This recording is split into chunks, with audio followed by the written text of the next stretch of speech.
you very much. I'm very happy to be here tonight to pay tribute to Nikos Ktenàs. And I would like to thank Katerina Vasilako and his friends of IKAI magazine for inviting me to this important event in such a prestigious venue. I met Nikos more than 40 years ago, on 20th October 1984. I had been introduced to him by Luigi Snozzi on the precise day of the opening of his exhibition at the Museum of Swiss Architecture in Basel.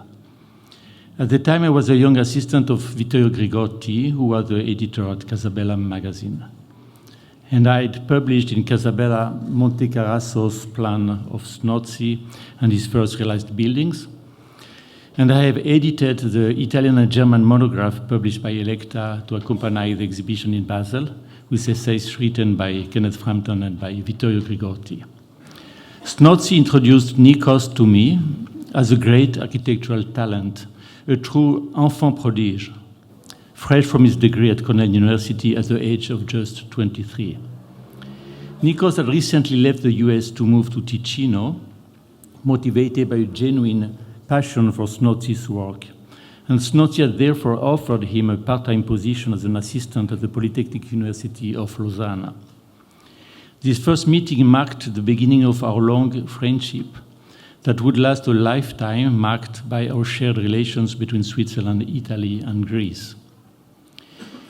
In the limited time available for this brief tribute, I propose this evening to recall only a few intense moments linked to our shared passion for teaching architecture.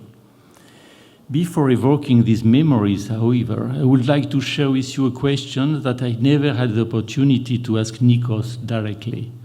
Why did he decide to leave the United States to meet Snozzi in Ticino after studying at prestigious universities such as Cooper Union, Columbia, Syracuse, and finally Cornell University? What role did Colin Rowe play in this decision as a prominent professor at Cornell with his teaching on urban design and the history of the city and his important books such as College City? Had Nikos read and discussed Aldo Rossi's The Architecture of the City? And did Nikos discover Snozzi on his own through publications or through the mediation of professors or other students who had already taken a study trip to Ticino? I also wonder if Nikos had already met Panos Koulermos, then a professor in California, but often visiting Cornell at the invitation of Colin Rowe, to whom he had been close since his formative years in London. Koulermos was passionate about Italian rationalism and particularly the architecture of Giuseppe Terragni, to whom he had dedicated an important study commissioned by Kenneth Frampton and published in 1963 in the pages of Architectural Design. Koulermos had ties to Milan, where he had lived and had probably met the Ticino architects early on. Was it perhaps he who introduced Nikos to Snozzi's work? After this initial encounter with Nikos, I too joined 1 year later Luigi Snozzi's chair at the EPFL with a part-time position as an assistant, beginning 5 years of commuting between Milan and Lausanne. From that moment on, I was able to get to know Nikos better and appreciate his great talent as an architect. Snozzi's teaching method was based on directly conveying his own way of conceiving architecture and the act of designing, focusing on the critical relationship with the context, the definition of access routes, and the precision of the founding gesture. In his lectures, Snozzi used his own projects to illustrate his design method. He described how design was an act of critical modification of reality and how architectural solutions always arose from an interpretation of the urban context. Working with Snozzi was very stimulating, and the roles of the assistants were also varied. Due to my work as a critic in the editorial staff of Casabella, my role was to carry out research and prepare theory lessons, while Nikos worked directly on reviewing the students' projects. Every week, we were in Lausanne only for the 2 days dedicated to the design studio, Thursdays and Friday. And during the rest of the week, Nikos continued his professional activity in Ticino, collaborating with various architects, including Elio Ostinelli and Fabio Muttoni in Chiasso. This is how I was able to see firsthand how easily he had managed to fully absorb Snotsi's methodological lessons in a very short time, even though he had never worked in his studio. Nikos spent 7 years working with Snotsi as a part-time assistant, and this experience was fundamental to his vocation for teaching, but also, of course, to his growth as an architect. In his first hours, we find clear formal similarities in the radical simplicity and rigorous geometric expression of the exposed concrete volumes, which enhance the topographical value of the architecture. Beyond this formal influence, his experience with Snotsi was decisive in convincing Nikos that his deep passion for architecture could coincide with his passion for teaching, because for him, teaching meant first and foremost conveying his own enthusiasm for architecture. After 5 years of commuting between Milan and Lausanne, I moved to Ticino with my wife Chiara Rovetta in 1990 to work in Luigi Snotsi's studio in Locarno, while Nikos remained in Snotsi's chair at EPFL for another 2 years. Our meetings continued, no longer in Lausanne but in Ticino. Our great cultural and intellectual affinities, widely discussed during our years of teaching together in Lausanne, led us to seek to collaborate, this time on design work. The opportunity arose with the publication of the Europan 2 competition announcement open to young architects under 40. I was familiar with Europan, having been a member of the jury in France for the first edition in 1989. The idea behind Europan was to promote a European and transnational design culture through the emergence of a new generation of architects. Nikos, my wife, and I decided to participate, coming from 3 different countries ourselves, Greece, Italy, and Switzerland, choosing the city of Speyer in Germany as our project site.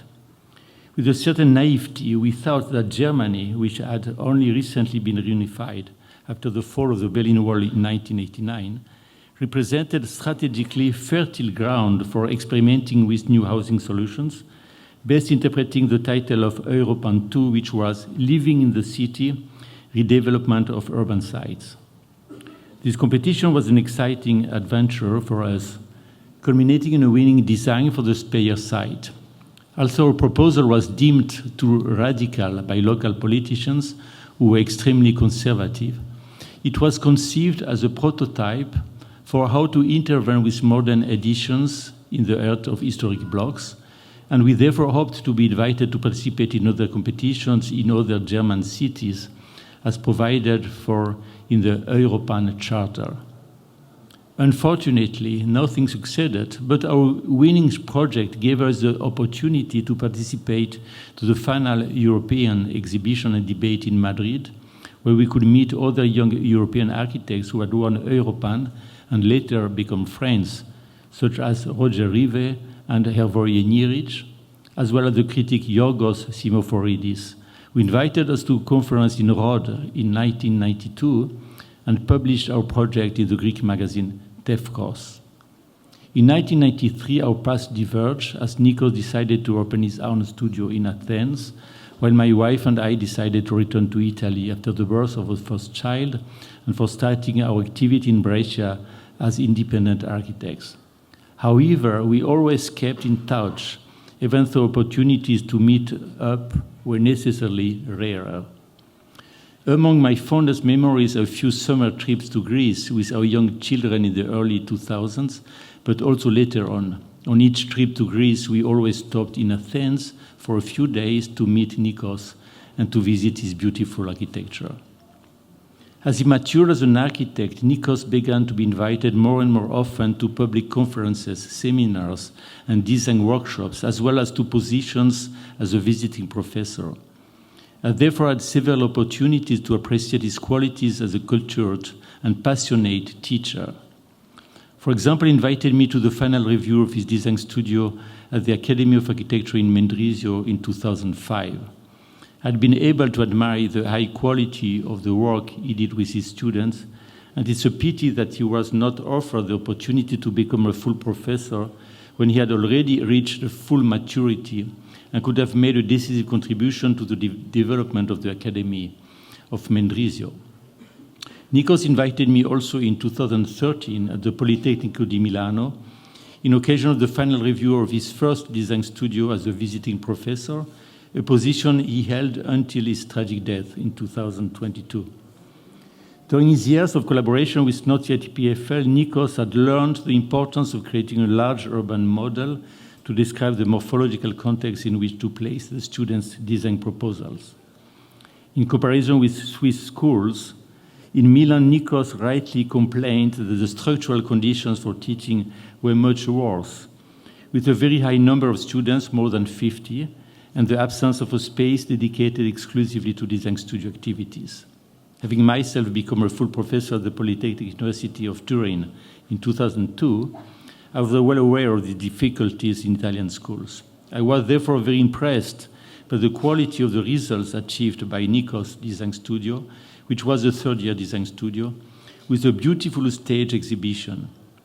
The large urban model in the center of the classroom, the boards on the walls with their rigorous graphic quality, the numerous study models all demonstrated how Nikos had an extraordinary talent for conveying to his students all his extraordinary passion and energy to achieve great results.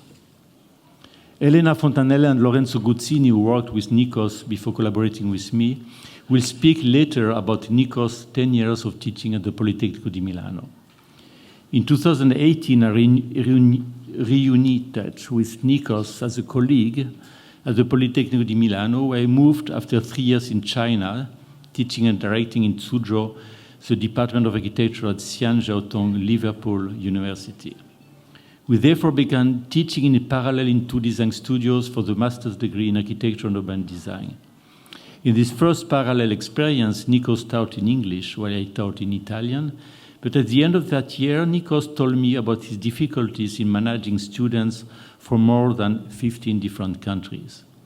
Having taught in China myself for 3 years, I suggested to Nikos that we swap design studios starting the following year, and from that moment on, he continued to teach in Italian to students who could demonstrate greater affinity with his Mediterranean culture.